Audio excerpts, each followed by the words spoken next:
Okay, that looks good. Om Sahana Vavatu Sahanau Bhunaktu Sahaviryan Karavavahai Tejasvinavadhitamastu ma vidvishavahai. Om Shanti Shanti Shanti. Om. Good. Yep, there it is. Oops. Let me get the right slide here. Chaitanyam sarvagam sarvam sarvabhuta guhashayam yat sarva vishayatitam tasmai sarva vide namaha. All right. Okay. Two absolutely unrelated comments. Jim, that light needs to be re-aimed. There's a light on top of the projector that's aimed at me. Do you see how my head is in shadow? So the bottom of the light is shining down here. It needs to be re-aimed. And the second unrelated thing is, may I ask the person sitting way in back, please move up, because I can't see you. And if I can't see you, I can't teach you.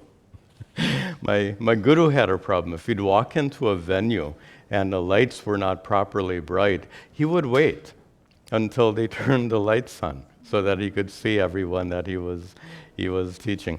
Okay, sorry about the side issues. Welcome to you all, and welcome to all of our viewers, the students watching online.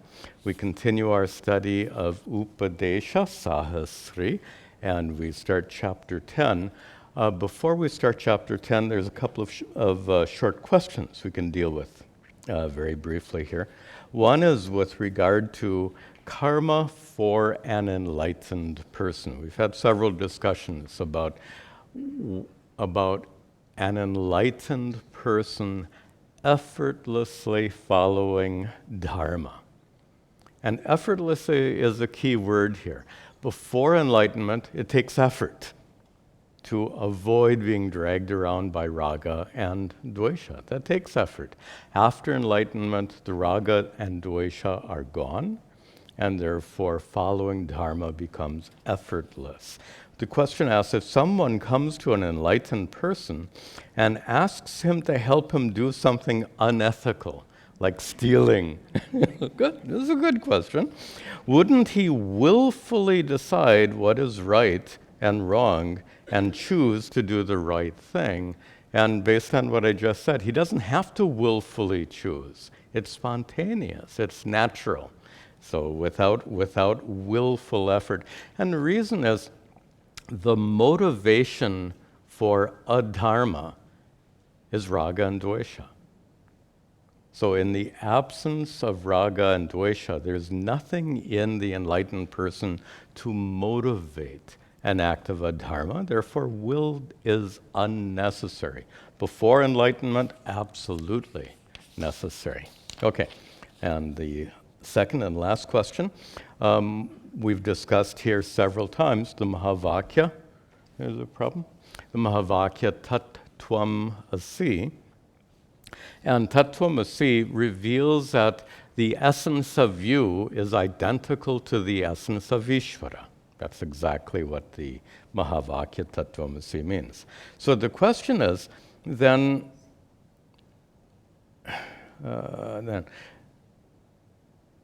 if our reality is the same as Ishvara, then do we become endowed with powers like Ishvara? Can we bend the laws of the universe and give us the result for an action the way we want? Since Ishvara is karma paladata, if you become Ishvara, you become karma paladata. You get to choose the results of your actions. Of course, you understand that in essence, you are the same as Ishvara. The truth because of which you exist and the truth because of which Ishvara exists are the same. But your body and mind is very limited. Ishvara's power is limitless. So the metaphor for this is alike in essence. Suppose there are two pots, one very small, like this one, and one huge pot. They are identical in essence, right? They're both clay. Can they hold the same amount of water? Not at all. So that's how we understand our relationship with Ishvara.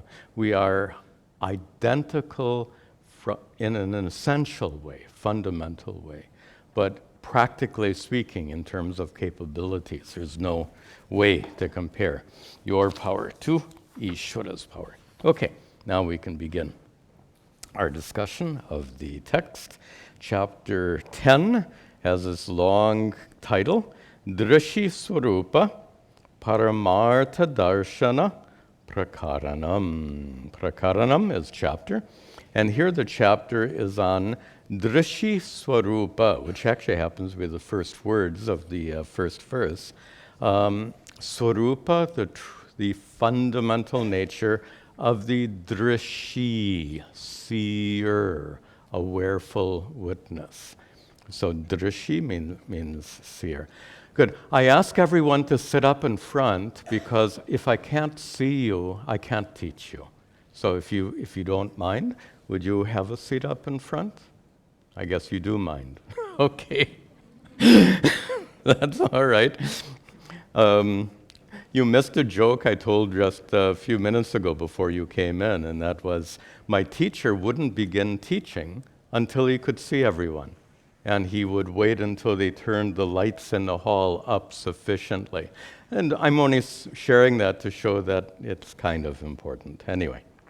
So Drishi Swarupa is the true nature of Drishi, the seer, referring to consciousness, your fundamental nature. And Paramartha Darshana means darshana, seeing Paramartha, and darshana literally seeing, but discovery of Paramartha, the absolute reality. So it's a big title for this chapter, Drishi Swarupa, the true nature of your consciousness, and Paramartha Darshana, discovery of the absolute reality. All of that is taught in this chapter. And it's a chapter that is quite different from in fact, extremely different from our prior chapters. Most of our prior chapters, and especially the last one, you remember the tremendous use of yukti, reasoning, logic, for the sake of conveying certain ideas and concepts, and especially using reasoning for the sake of removing wrong concepts. And in the prior chapter, extensive use of reasoning was used to remove the idea that your true nature has any attributes, that consciousness has any attributes. So all the possible attributes were negated with the use of logic in the prior chapter. And the chapters before that also used quite a bit of logic, reasoning, to establish various truths. In this chapter, we take, meaning here Sri Shankaracharya, takes a very different approach for a very different purpose. So the approach shifts from yukti to anubhava. Do you remember the three terms? Shruti, yukti, and anubhava. Shruti, scripture. Yukti, reasoning. And anubhava, personal experience. These are the three foundations on which all these teachings stand. So everything must be revealed by, and nothing can be accepted unless it is supported by all three.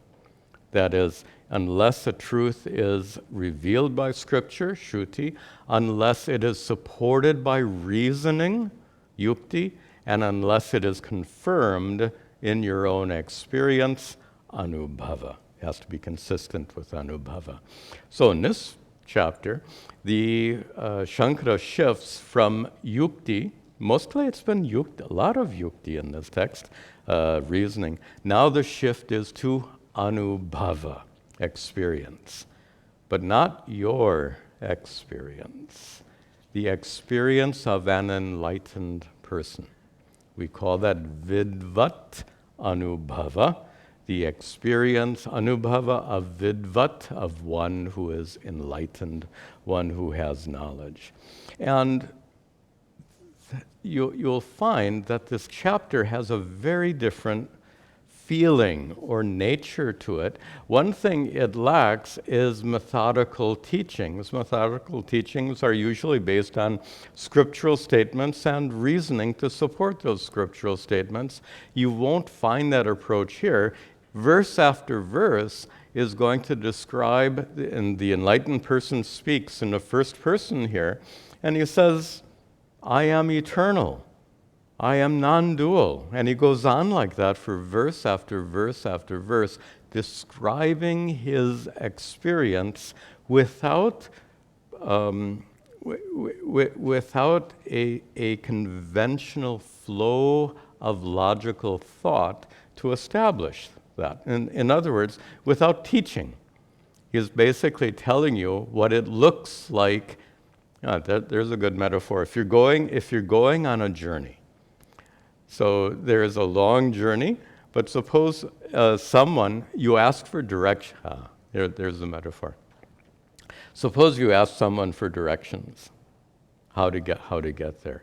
And instead of describing the path to take, the person you ask describes the nature of your destination.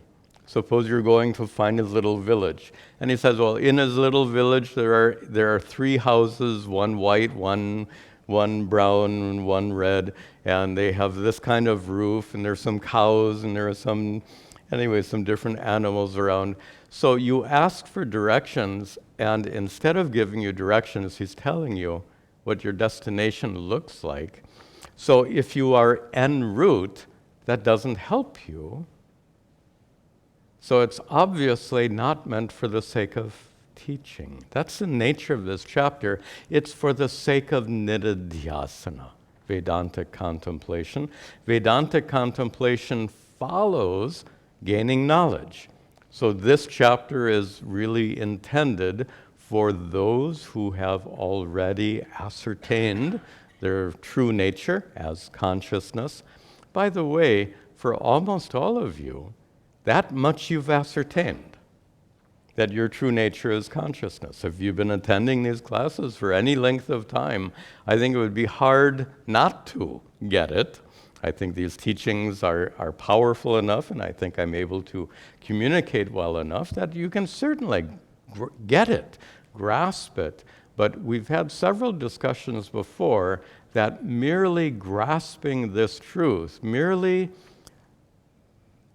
the mere recognition of your true nature as sat-chit-ananda Atma is not enough. Now that may sound almost blasphemous from an Advaita standpoint, Advaita Vedanta standpoint, but it's completely consistent with these teachings. Let me show you why. The mere recognition of your true nature is not enough. I would like to go to the board and show you something.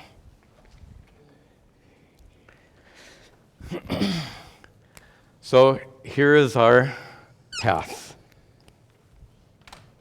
Our path of spiritual growth in this case. And it started some years ago, and we're someplace along the path. And someplace along the path, you start getting little insights. This is our process of shravana. Shravana means literally listening, but in context it means using these teachings and what the teacher says to guide your own process of spiritual inquiry. So that's what's going on. When we attend classes, we call it shravana, but it's using the words of the scriptures and the words of the teachers for you to undergo a process of self-inquiry, atma-vichara. That's been going on for some time. There have been a few insights along the way, but you would probably say, I have not yet recognized my true nature as sat-chit-ananda. And then we have to ask the question, why? We had this discussion, by the way, in our Bhagavad Gita class in great detail. And that is, if you have access to good teachings and you have access to a skillful teacher, and if you don't get it, why? Not because you're unintelligent, you're more than intelligent enough to grasp these truths. The problem, as we've discussed extensively in the Bhagavad Gita class, is lack of preparation. We use the word adhikaditvam in Sanskrit as a technical term to describe lack of preparation.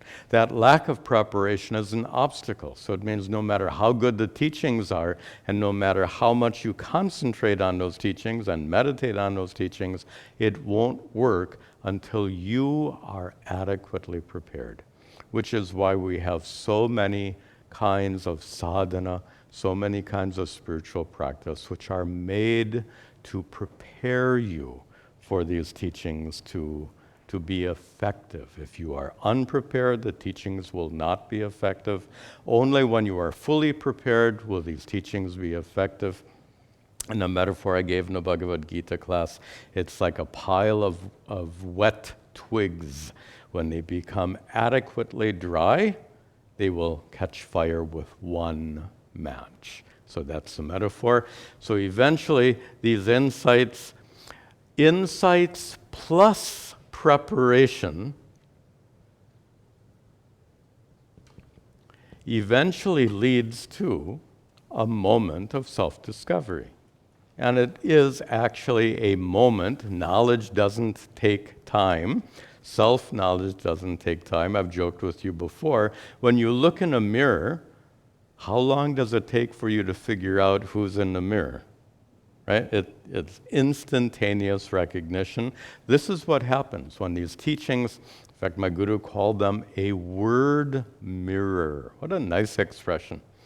A word mirror. Vedanta is a word mirror that you employ to see your true nature reflected in these words, in the words of Vedanta.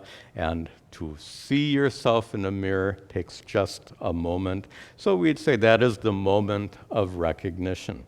But then after that moment of recognition, you'll find that even though in one way a lot has changed, because now you no longer have any doubt that this is not me. It becomes absolutely obvious that this is not me, etc.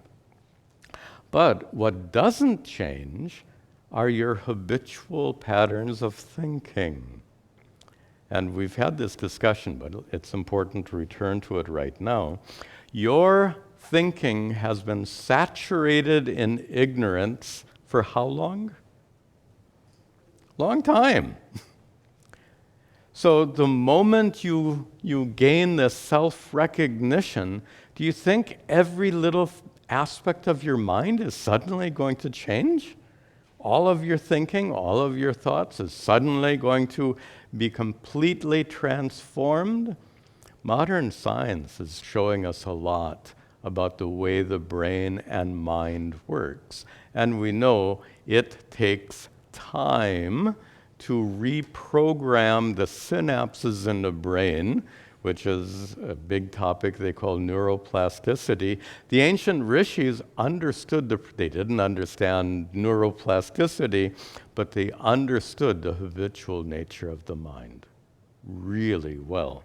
They called it samskara, impressions. So in your mind now are impressions formed due to ignorance. And those impressions will lead your mind to fall into these grooves, so to speak, of ignorance-oriented thinking, which means after this moment of recognition, somebody could look at you funny and you get hurt. Now, if you think about it, if you'd really, truly recognized your true nature, why should you feel hurt when someone looked at you funny? So at that moment, this recognition did not seem to have any effect on your thinking because of the habitual nature of your thinking. So this recognition has to be, the term we often used is assimilated. It has to be connected to all of your thoughts, all of your conclusions. Basically, your thinking process has to gradually undergo a process of transformation, and a process of transformation takes time. I was studying this for the first time back in the 1970s and 80s, and there's a metaphor that was used back then, which is kind of useless today, because it was a metaphor based on a Polaroid camera. Do you remember those cameras? Okay, I don't know if they're around anymore, but you remember them. So you click, and then bzzzt, the picture comes out of the camera. Of course, the picture is perfectly white at first, and then over a period of several minutes, then the image that you captured gradually becomes clear. That's quite a good metaphor. I wish we still had those cameras today. We could use this metaphor more effectively, because clicking the shutter is that moment of recognition. After you click the shutter, you see a white picture. Nothing much. But then gradually, that picture becomes clearer and clearer. That represents the process of transformation our minds undergo in this process of contemplation, which we call nididhyasana. So, nididhyasana is our Sanskrit word for Vedantic contemplation, and Vedantic contemplation is the practice which encourages the assimilation of these teachings. It encourages the transformation of your ways of thinking. And as we said, it does indeed take time. Okay, we're back here. So,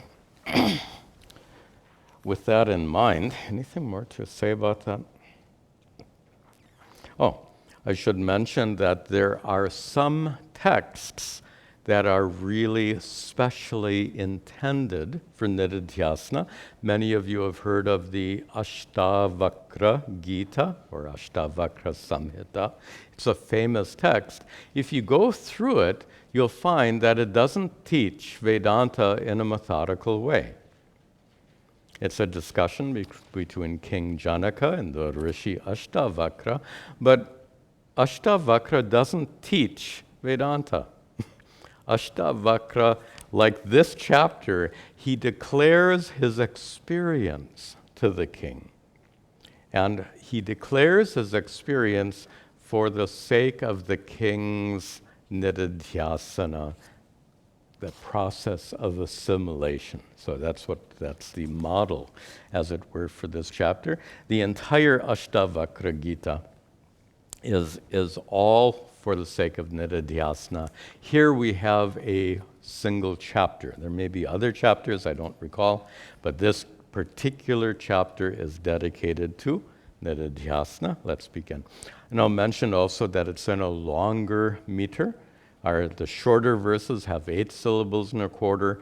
This one has 12 syllables and a quarter, so it's a different mode of chanting.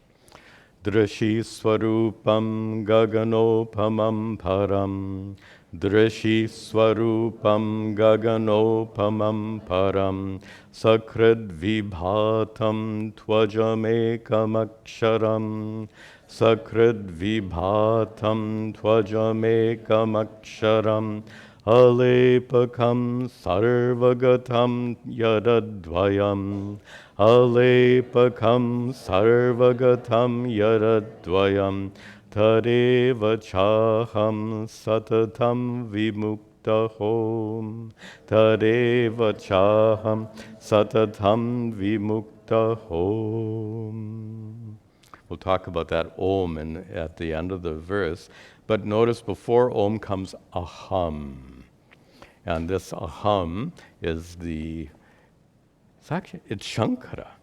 Shankara is speaking to us in the first person. And he is describing his experience. Notice when I say he's describing his experience, as we'll see, he's not teaching Vedanta methodically, as we've seen in so many prior chapters. Here, this chapter is meant for nidhyasana. Shankara is describing his personal experience here so that we can use his words for the sake of contemplation, and how that's done I'll actually talk about from time to time in this chapter. So he begins, aham, I, and then back up at the top, title of our chapter, Drishi Sarupam. I am the one whose swarupa, whose true nature is Drishi, consciousness, as I said before.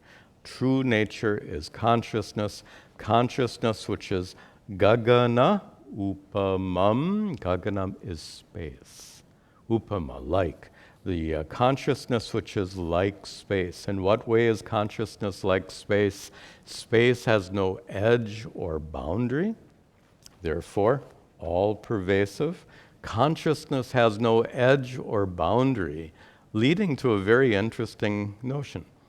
Look at this. We constantly speak of consciousness manifest within us.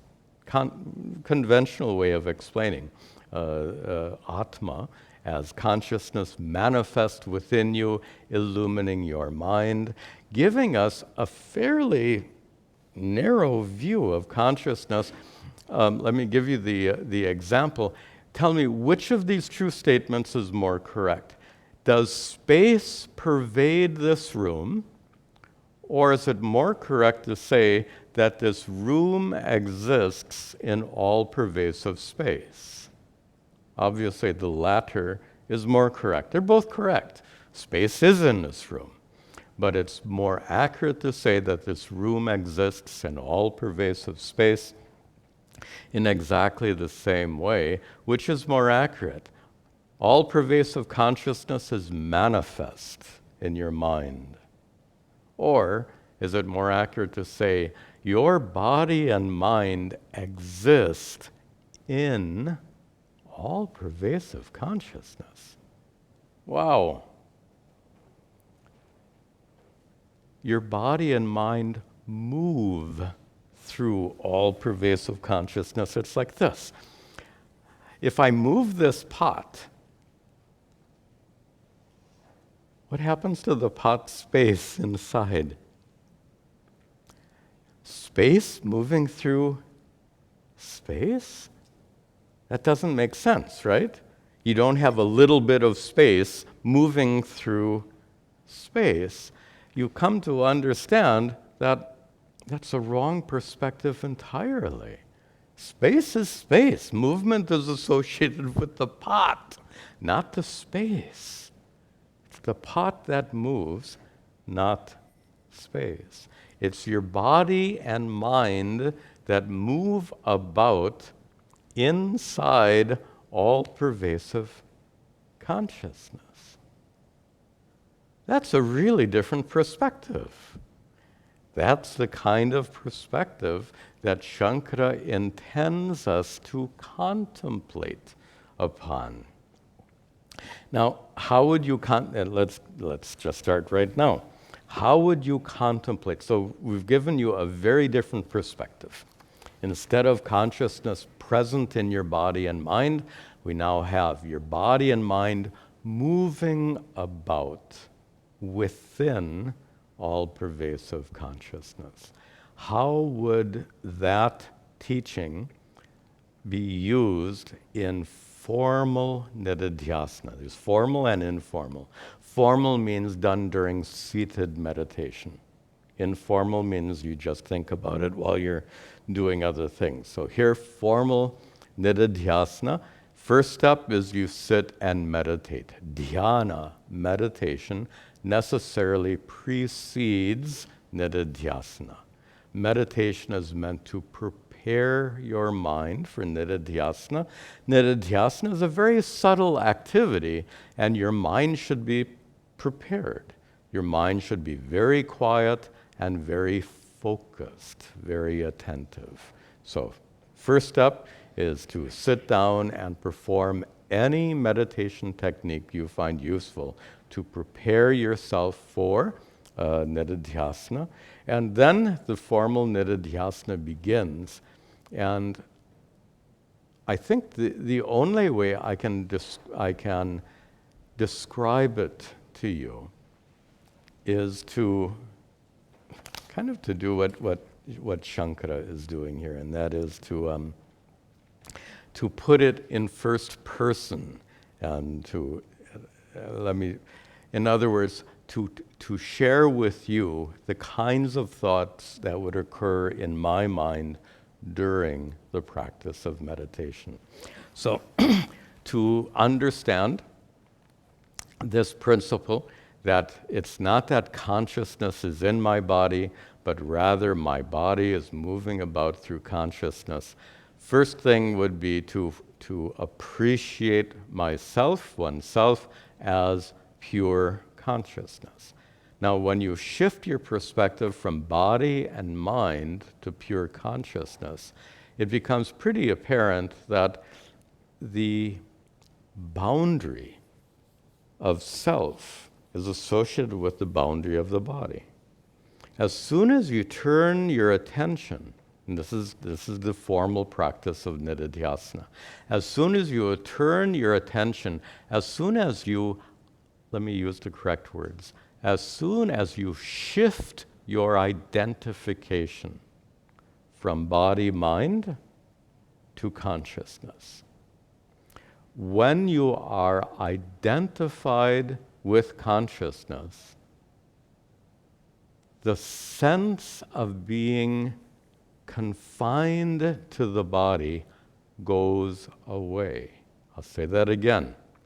In nididhyasana, when you shift your identification away from the body and mind, when you identify yourself completely with formless, all-pervasive consciousness, with that shift of identification, any sense of being associated with this physical body, any sense of having these boundaries associated with your body, that sense goes away.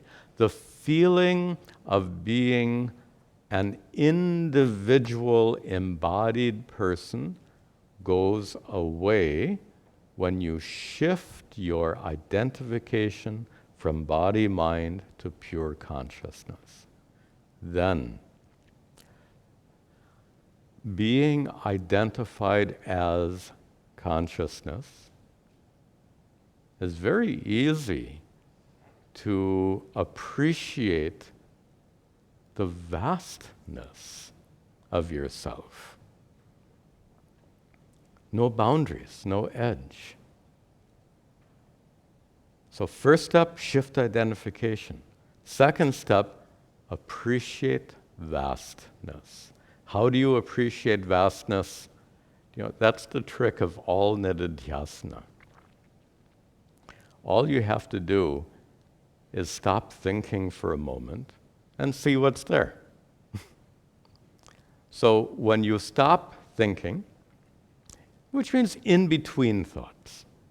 So in a gap between thoughts, and by the way, this is why it's so important to practice meditation first, because you'll need to have the skill and ability to allow your mind to fall completely silent.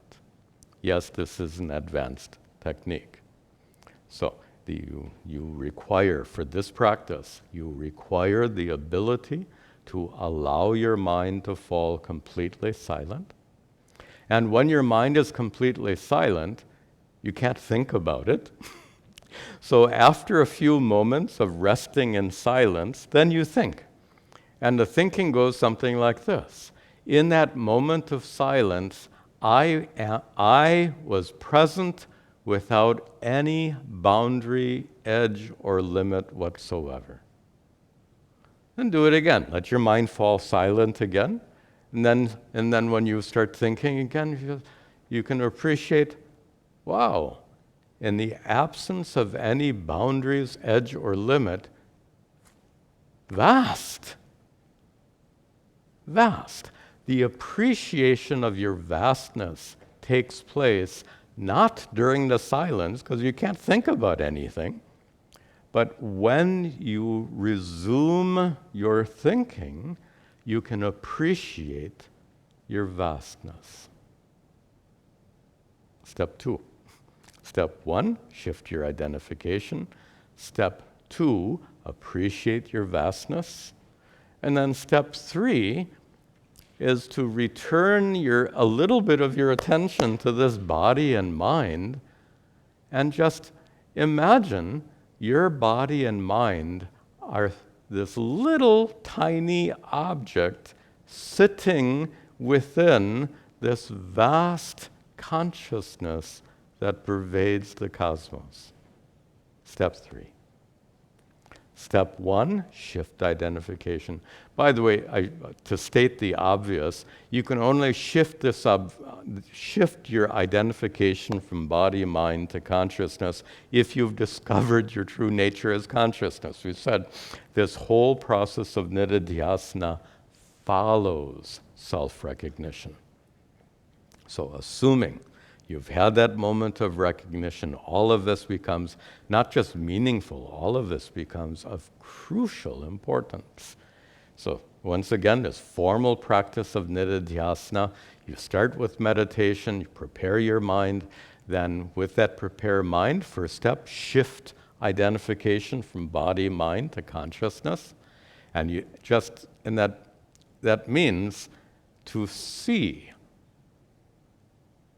with your mind, to appreciate that you indeed are consciousness. That's what it means to shift identification.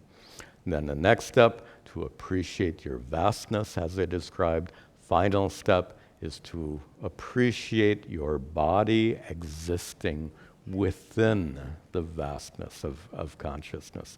So that's an example. And I'll give more examples as we go along. This is, I think, seldom taught because it's, frankly speaking, it's an advanced technique. It's advanced because it presumes several things. One is it presumes self-recognition has already taken place. It presumes that you have the meditative skill of being able to rest in silence. By the way, you can gain that skill. If you find it's difficult, then you need to practice. And there are specific practices which can help you gain that ability. We're not talking about sitting in silence for hours. I can't do that. But we're talking about the ability at will to let your mind rest in silence. At will to bring your mind to a full stop.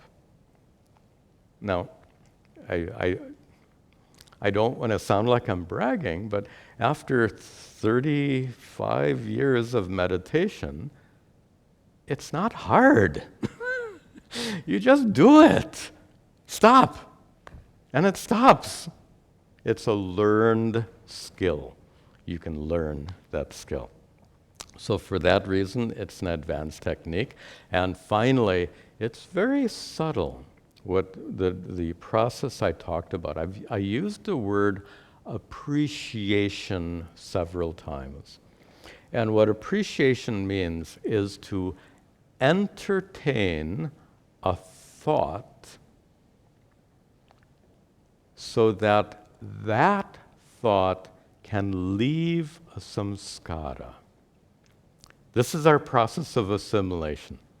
Watch how it is so, in essence, it's so simple. In practice, it's a little bit complex, but the essence is very simple. If you go on, sorry to be silly, if you go on thinking, I'm an idiot, I'm an idiot, I'm an idiot, every time that thought comes, it affects your mind, right? It leaves a little samskara. So suppose instead of I'm an idiot, I'm sat-chit-ananda, I am sat-chit-ananda, I am sat-chit-ananda, every time you entertain that thought, it leaves its effect. And its effect is what we call assimilation. Okay, enough said. We're not, I thought we'd get through some verses today. We're not going very far. That's okay. So, back to our text. So, drishi swarupam, consciousness, which is gagana, upamam, like space, which is param, beyond the world of names and forms, the one who is sakrit vibhatam, constantly manifest, always present, ever present. Why? You have to break apart the words tu and ajam. Tu, because ajam, unborn, uncreated. Ekam, we're going to see that much more later on. Ekam, one. How many spaces are there? So is there really, we can start counting. There's a pot space, there's room space, and there's space outside the room. We can count like that, but it's completely arbitrary, right? Space has no divisions. Space is one. Consciousness has no divisions. Consciousness is one, can only be one. The same consciousness that reveals my mental activities is the same consciousness that reveals your mental activities. One and the same. Ekam. And aksharam, undecaying, unchanging. And I think we're going to hold off on that. I'll give a nididhyasana example on unchanging in a future verse, not here. Alepakam, untouched, unaffected. This is such a crucial Vedantic teaching, to know that whatever happens in your body and mind don't truly affect consciousness.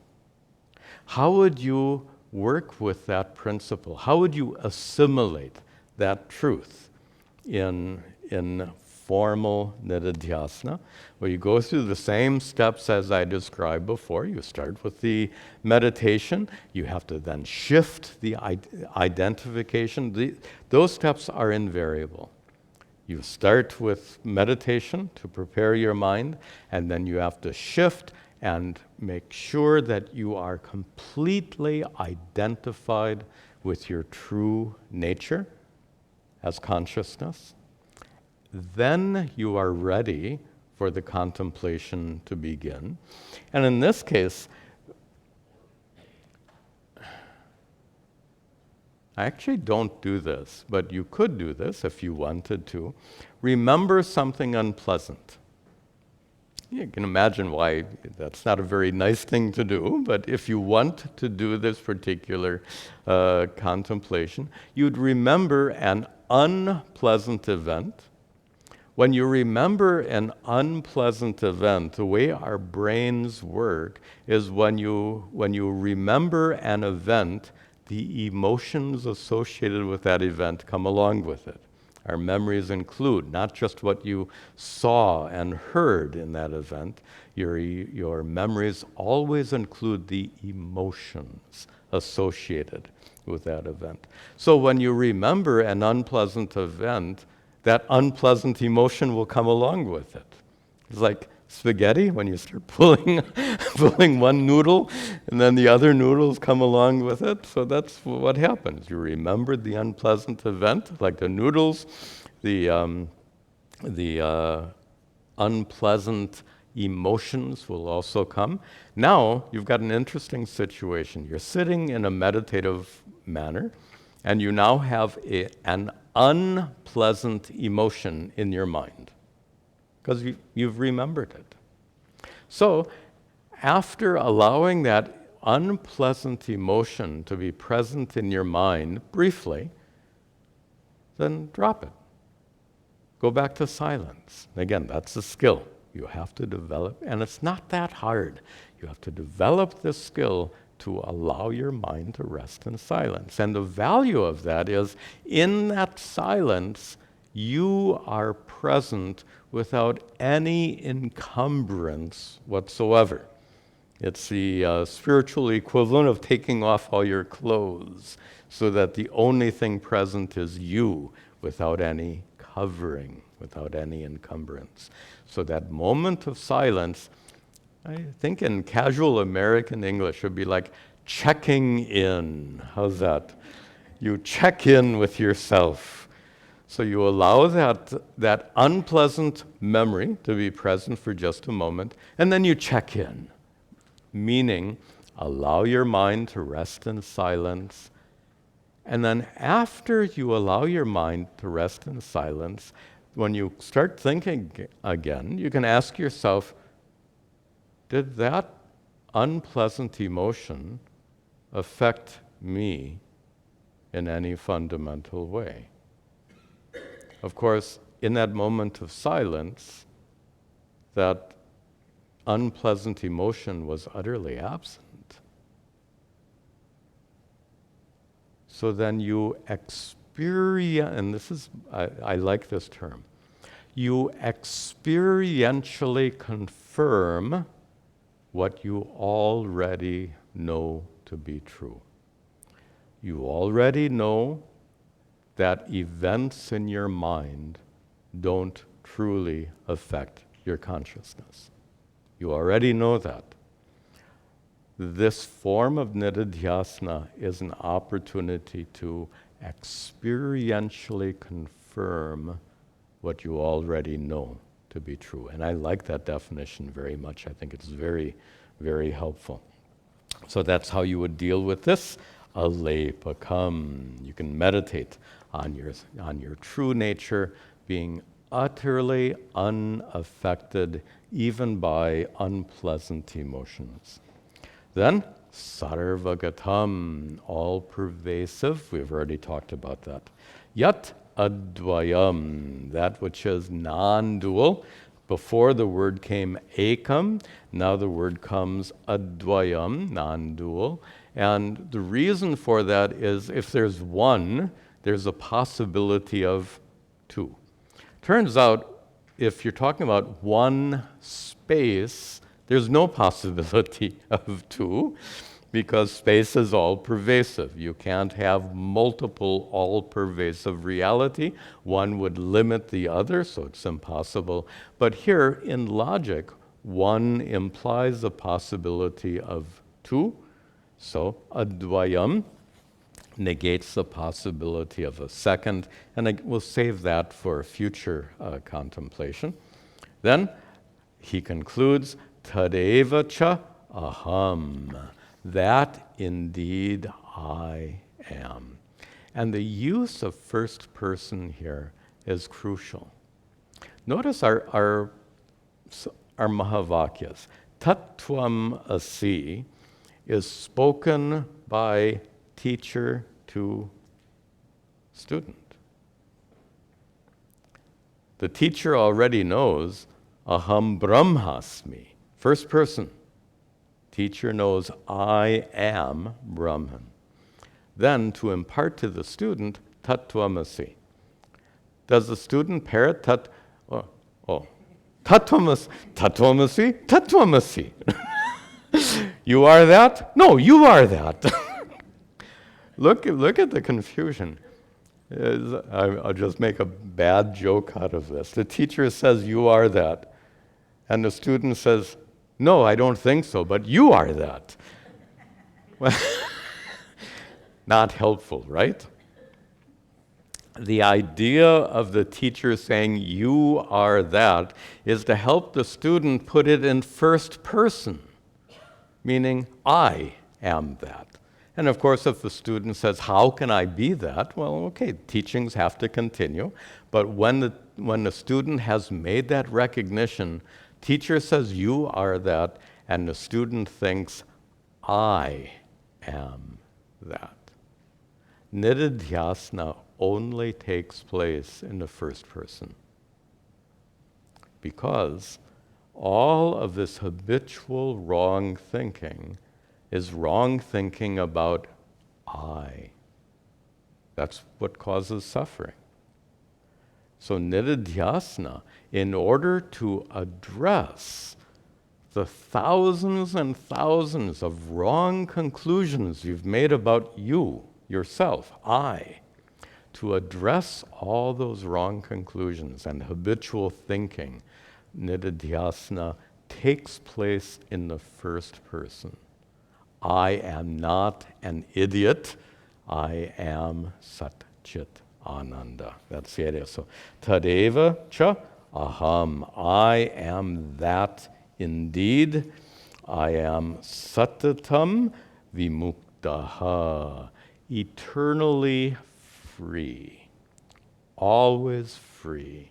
That's such an important expression here.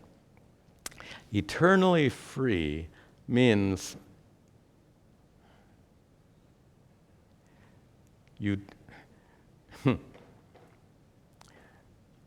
I'm trying to find some words that won't sound too strange. An enlightened person cannot say, I became enlightened because. That sounds strange, right? An enlightened person cannot say, I became enlightened. Why? For the enlightened person, I means consciousness, right? Does consciousness get enlightened? You get it. The enlightened person identified with consciousness cannot say, I became enlightened. Definitely there was a process of enlightenment that took place in the mind. If the enlightened person could certainly say, this mind was freed from ignorance and suffering through the teachings of Vedanta. That's fine. But really speaking, the enlightened person can't say, I became enlightened. Satatam vimuktaha, eternally liberated, free. That's the nature of atma. So this whole process is a mental process. And let's see it for what it is. That process, go back to the board. The process of preparation takes place where? In the mind, right? You have to practice karma yoga, you have to do some devotional practices, some meditation. All of those steps of preparation take place in the mind. Then Shravana. Shravana takes place where? Don't be overly literal. It does mean listening, but listening doesn't take place in your ears. Listening takes place in your mind. Then self-recognition, that tall line in the middle. Where does self-recognition take place? In your mind. After self-recognition, we said all of these habitual wrong ways of thinking continue. Continue where? In your mind. And therefore, you need to undergo a process of nididhyasana to remove all the habitual wrong thinking in your mind. Where does that process of nididhyasana take place? In your mind. This whole thing, the whole process, is a mental process. It's removing ignorance, and not any kind of ignorance, the particular kind of ignorance that causes suffering. that ignorance is removed from the mind. When the mind is free from that ignorance, suffering comes to an end. And I just remind you, I think I quoted in this class before, that wonderful statement, mana eva manushyanam karanam bandha moksha yoho, comes from a Upanishad. It says, mana eva, the mind alone is the karanam, the cause. Manushyanam, for all people. The mind alone is the cause for what? Bandha moksha yoho. That yoho is a dual ending. That mind alone is a cause for bondage and liberation. And if the problem is in the mind, the solution is in the mind. Okay. And this verse unusually ends with Om. And here it's Om used in a, I guess you'd call it a vernacular way.